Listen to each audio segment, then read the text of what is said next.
Alright, it's the White Tiger Knight, and this is the Cascadia Armament Designs Quick Disconnect Sling Plate Model 1. Alright, as you can see here, it comes with a Allen key and some Loctite, Vibratite they call it. It's actually interesting it comes with the Allen key because the PRS doesn't even come with the Allen key, and it's a lot more expensive, so I'm really glad they included this part, because now I can go ahead and use that to install my PRS. So again, just go ahead and detach these hangman loops here, these little Allen screws. I'm going to install this quick detach sling swivel mount right here on the front portion. You can do it on either side and on either sling mount, the front or the rear. But again, just use the included Allen key and go ahead and loosen these guys up and go ahead and swap it out.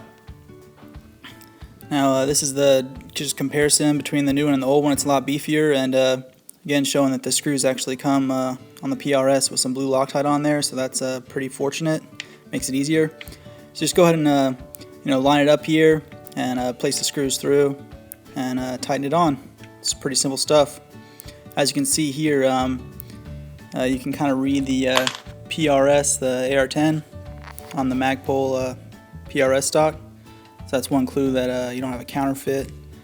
But it's a little tight getting through here, especially on the Loctite, but if you get it through, what I found is easiest is actually to get these screws all the way in and get them ready to go into the mount, and then you go ahead and line the mount up and tighten it all the way on. So, and again, as you can see there, the PRS AR-10. So if you have one of these stocks and make sure it's not a counterfeit, go ahead and check for that little piece there. But again, as you get them all the way in, they're pretty much ready to go. Then I go ahead and set this up so you can get them tightened down. And it's pretty simple stuff, but these are a really good way to upgrade your PRS because it doesn't have the quick detach sling swivel mount. So once you get it all the way tightened on there, it's pretty good. You might want to leave it a little loose here on the front when you're installing the PRS because it helps you get it over the buffer tube. And I'll show that in a later segment. But just get it all the way tight, about hand tight, and the Loctite should keep it solid on there. And it looks pretty good. It's pretty slick, and I think it's a perfect spot for a single point sling attachment. Again, you can put one towards the rear if you want to use a 2-point sling, but I think for this I'm going to be using a single point, and this is a good location for it.